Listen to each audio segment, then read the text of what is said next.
Hello friends, मैं सोमेश दुबे आपके अपनी यूट्यूब चैनल सबकी फिजिक्स पर आपका हार्दिक स्वागत करता हूं। आज मैं क्लास 12 फिजिक्स का लेक्चर 5 लेकर आया हूं। लेक्चर 4 में हम लोग क्या पढ़ चुके थे कि वैद्युत बल रेखाएं किसे कहते हैं, वैद्युत बल रेखाओं के गुण पढ़ चुके थे। अब क्या आएगा कि अगला जो टॉपिक है वो क्या आएगा, वैद्युत क्षेत्र की तीव्रता। तो वैद्युत क्षेत्र की तीव्रता जो टॉपिक है अपना क्या है, वैद्युत क्षेत्र की तीव्रता। तो वैद्युत क्षेत्र की तीव्रता किसे कहते हैं कि किसी वैद्युत क्षेत्र में परीक्षण आवेश पर लगने वाला बल तथा परीक्षण आवेश के अनुपात को क्या कहते हैं, वैद्युत क्षेत्र की तीव्रता कहते हैं। तो क्या लिखेंगे कि किसी वैद्युत क्षेत्र में या वैद्युत क्षेत्र में स्थित परीक्षण आवेश पर लगने वाला बल तथा परीक्षण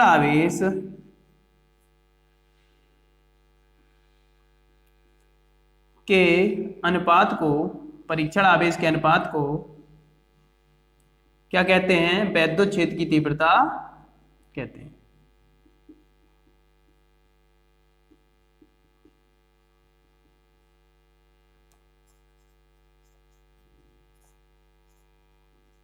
अब बात आई कि वैद्युत क्षेत्र की तीव्रता को किससे प्रदर्शित करते हैं। तो वैद्युत क्षेत्र की तीव्रता को इसको E से प्रदर्शित किया जाता है। E से प्रदर्शित किया जाता है। अब बात आई इसका फॉर्मूला क्या बनेगा। तो E से प्रदर्शित किया जाता तो E बराबर क्या हो जाएगा कि बल तथा परीक्षण आवेश के अनुपात को, कि बल तथा परीक्षण आवेश और बटे में लिखा हो तो उसे क्या कहते हैं, अनुपात को क्या कहते हैं, वैद्युत क्षेत्र की तीव्रता कहते हैं। तो इसका जो फॉर्मूला बनेगा वो क्या बनेगा, E बराबर F/Q0। अब बात आई इसका मात्रक क्या होगा। इसके मात्रक की बात आई तो इसका मात्रक फॉर्मूला क्या बनेगा कि F क्या है, F बल है और बल का मात्रक क्या होता है, न्यूटन। तो न्यूटन प्रति, Q क्या है, आवेश है और आवेश का मात्रक क्या होता है, कूलाम। तो न्यूटन अपॉन कूलाम या न्यूटन प्रति कूलाम। इसका जो सेकंड मात्रक बनता है वो एक नेक्स्ट फॉर्मूला से बनता है। वो फॉर्मूला होता है E बराबर B/D। ये हम आगे बढ़ेंगे। E बराबर B/D से क्या बनेगा, B क्या है, इधर विभव है और विभव का मात्रक क्या होता है, वोल्ट, और D क्या है, दूरी है और दूरी का मात्रक क्या होगा, मीटर। तो मात्रक क्या बनेगा, वोल्ट प्रति मीटर। ये कम इंपॉर्टेंट है, ये ज्यादा ऑप्शनल पूछा जाता है। जो उसमें एग्जाम में ऑब्जेक्टिव क्वेश्चन में ये वाला बहुत पूछा जाता है। अब बात आई कि इसकी विमा क्या होगी।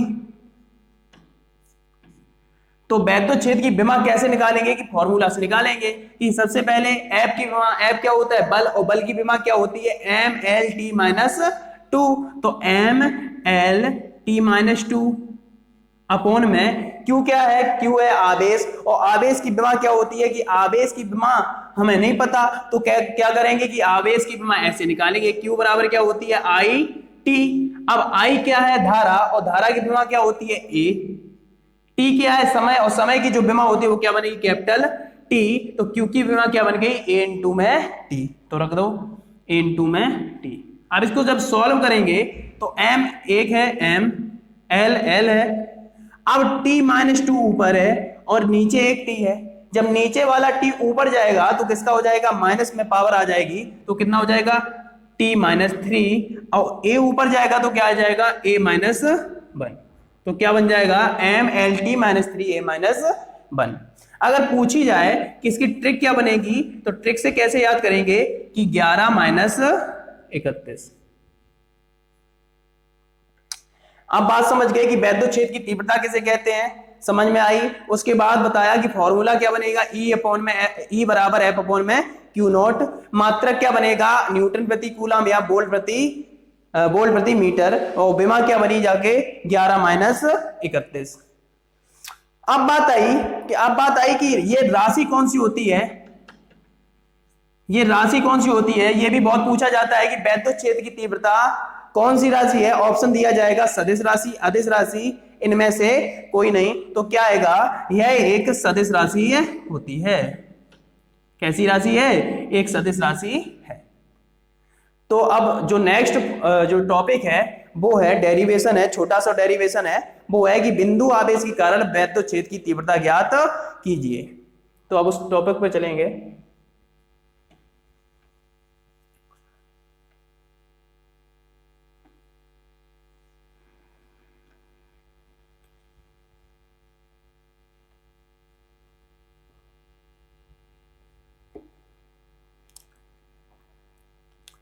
क्या टॉपिक है कि बिंदु आवेश कारण वैद्युत क्षेत्र की तीव्रता।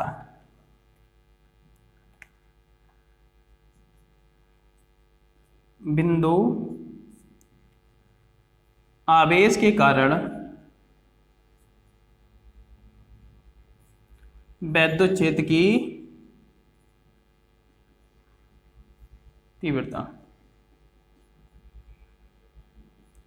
बिंदु आवेश कारण वैद्युत क्षेत्र की तीव्रता। तो फिगर देखेंगे कि मान लेंगे कोई बिंदु आवेश क्या है, प्लस क्यू है। कोई बिंदु आवेश क्या है, प्लस क्यू है। इससे आर दूरी पर, इससे स्मॉल आर दूरी पर कोई पॉइंट क्या है, पी। क्या है, पी। इधर ही पे हम क्या निकालेंगे, वैद्युत क्षेत्र की तीव्रता। अब बात आई कि इधर एक पॉइंट मान लीजिए ए। अब बात ये आई कि मान लेंगे इधर कोई एक परीक्षण आवेश रखा है, क्या उसका नाम है क्यू नॉट। तो इस पर जो बल लगेगा वो क्या बल लगेगा कि कूलाम बल से क्या पता चला कि कूलाम बल से ये पता चला कि जब दो आवेश होते हैं तो कूलाम बल प्रयोग होता है। बात आई। अब कैसे लगेगा कि क्यू नॉट पर लगने वाला बल क्या होगा, एफ बराबर 1/4 एप्सिलॉन नॉट। हमने क्या पढ़ा था कूलाम बल कि एफ बराबर 1/4 epsilon not Q1 Q2 upon में आर स्क्वायर। अब इधर Q1 क्या है, Q है, और Q2 क्या है, Q नॉट, अपॉन में जो दूरी है बीच की वो क्या है, R, तो आर स्क्वायर। तो कूलाम बल से जो इस पर बल लगेगा वो क्या लगेगा, 1/4 epsilon not Q not upon में आर स्क्वायर। अब हमें निकालना क्या है, वैद्युत क्षेत्र की तीव्रता। तो वैद्युत क्षेत्र की तीव्रता, वैद्युत क्षेत्र की तीव्रता, वैद्युत क्षेत्र की तीव्रता E बराबर क्या होता है, F अपॉन में Q नॉट। इसको मान लेंगे इक्वेशन फर्स्ट। तो वैद्युत क्षेत्र की तीव्रता क्या है, E बराबर F अपॉन में Q नॉट। तो F का मान समीकरण 1 से रखने पर, समीकरण 1 से F का मान रखने पर तो क्या आ जाएगा, E बराबर F का मान क्या है, 1/4 epsilon not Q not upon में आर स्क्वायर, और पूरे के अपॉन में कितना है, Q नॉट से Q नॉट कैंसिल, तो जो फॉर्मूला निकलेगा वो क्या होगा, 1/4 एप्सिलॉन नॉट Q अपॉन में आर स्क्वायर। ये इंपॉर्टेंट फॉर्मूला है, ये सभी स्थितियों में हमें काम में आएगा। क्या निकला, E बराबर 1/4 एप्सिलॉन नॉट Q अपॉन में आर स्क्वायर, और जो नॉर्मल फॉर्मूला था वो क्या था, E बराबर F अपॉन में Q नॉट।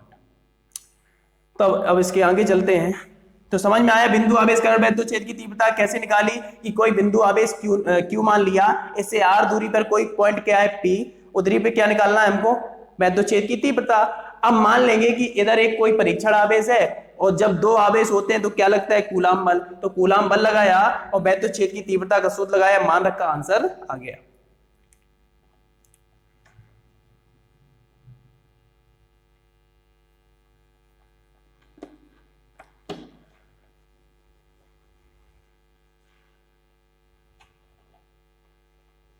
अब जो अगला टॉपिक है वो है वैद्युत क्षेत्र, वैद्युत द्विध्रुव।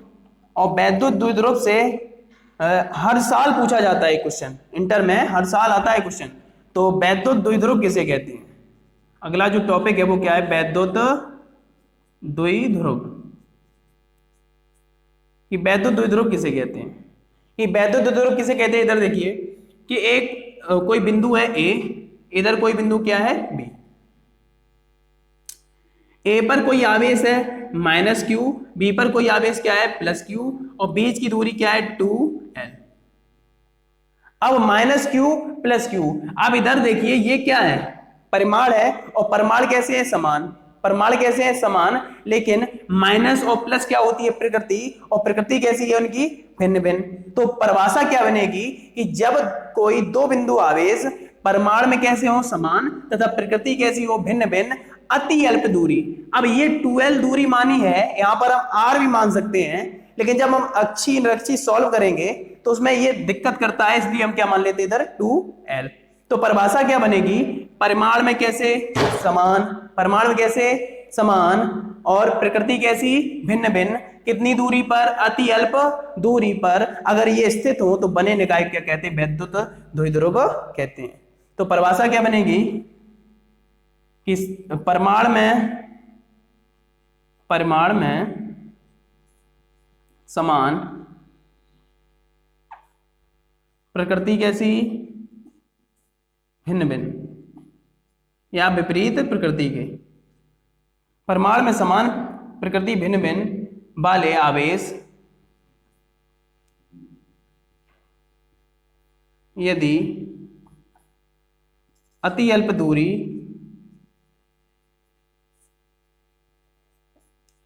पर स्थित हो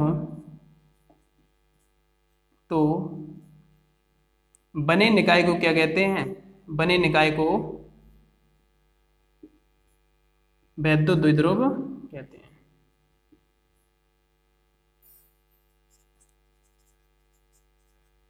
वैद्युत द्विध्रुव कहते हैं। तो क्या परिभाषा बनेगी, जब दो बिंदु आवेश परिमाण में समान तथा विपरीत प्रकृति के हो और कितनी दूरी पर स्थित हो, अति अल्प दूरी पर स्थित हो, तो बने निकाय क्या कहते हैं, वैद्युत द्विध्रुव कहते हैं। अब आगे जैसे अब एक एग्जाम्पल पूछ दिया जाए, इनका एग्जाम्पल पूछ दिया जाए, तो जैसे हम मान लेंगे क्या, HCl, NaCl, ये कैसे होंगे, जैसे हम HCl का जो ये करेंगे तो क्या आएगा, H प्लस और प्लस Cl माइनस। परिमाण में कैसे है, समान, Q समान, लेकिन प्रकृति कैसी है, माइनस की और प्लस की, तो माइनस की और प्लस की, तो प्रकृति भिन्न भिन्न है, तो बने निकाय क्या कहते हैं, वैद्युत द्विध्रुव। तो ये क्या है, एक वैद्युत द्विध्रुव है। अब आगे जो टॉपिक है वो क्या है, वैद्युत द्विध्रुव आघूर्ण। वैद्युत द्विध्रुव आघूर्ण। तो वैद्युत द्विध्रुव आघूर्ण क्या है, बिल्कुल सेम है कि अभी क्या थे, दोनों आवेश थे, इनमें परिमाण कैसे थे, समान, और प्रकृति कैसी थी, भिन्न भिन्न या विपरीत प्रकृति थी। अब क्या बनेगा इसमें परिभाषा कि दोनों परिमाण, दोनों आवेशों में से एक का क्या लेंगे हम, परिमाण, दोनों आवेशों में से एक का ले लिया परिमाण, तथा बीच की क्या, अल्प दूरी के गुणनफल को क्या कहते हैं, वैद्युत द्विध्रुव आघूर्ण कहते हैं। कि दोनों आवेशों में से एक का क्या लेंगे हम, परिमाण तो ले लिया, बीच की अल्प दूरी ले ली, के गुणनफल को गुणा लगा दिया, क्या कहते हैं, वैद्युत द्विध्रुव आघूर्ण कहते हैं। इसे P से प्रदर्शित करते हैं, इसे P से प्रदर्शित करते हैं। अब बात आई इसका मात्रक क्या बनेगा, तो इसका मात्रक क्या होगा कि Q का मात्रक क्या होता है, कूलाम, इंटू L का मात्रक या दूरी का मात्रक क्या होता है, मीटर, तो इसका मात्रक क्या बनेगा, कूलाम इंटू मीटर। अब बात आई विमा क्या बनेगी, तो विमा क्या बनेगी कि Q की विमा, जो आवेश होता है उसकी विमा क्या होती है, AT, और M मतलब दूरी विमा क्या होती है, L, तो जो विमा बनेगी वो क्या बनेगी, ATL। अब इसकी दिशा पूछी जाए तो याद रखना, जो वैद्युत द्विध्रुव की दिशा होती है वो वैद्युत क्षेत्र के, वैद्युत बल रेखाओं की दिशा की कैसे होती है, विपरीत होती है, क्योंकि वैद्युत बल रेखाएं कहां से, प्लस से कहां जाती है, माइनस की ओर। तो वैद्युत द्विध्रुव में जो दिशा होगी वो कहां से होगी, माइनस से प्लस की ओर, माइनस से प्लस की ओर। अब बात आई राशि, तो ये कौन सी राशि होती है, यह एक सदिश राशि होती है। तो हम जान गए वैद्युत द्विध्रुव किसे कहते हैं कि परमाणु समान तथा विपरीत प्रकृति के आवेश यदि अति अल्प दूरी पर स्थित तो बने निकाय क्या कहते हैं, वैद्युत द्विध्रुव कहते हैं। फिर पूछा जाए वैद्युत द्विध्रुव आघूर्ण किसे कहते हैं कि दोनों आवेशों में से एक का क्या ले लें, परमाणु ले लें, तथा बीच की अल्प दूरी को क्या कहते हैं, वैद्युत द्विध्रुव आघूर्ण कहते हैं। इसको P से प्रदर्शित करते हैं। तो अब हम क्या करेंगे कि अब जो अगला वीडियो में आएगा वो इसके आगे डेरिवेशन होंगे, इंपॉर्टेंट डेरिवेशन होंगे, तो यहीं पे हम इस लेक्चर को समाप्त करेंगे।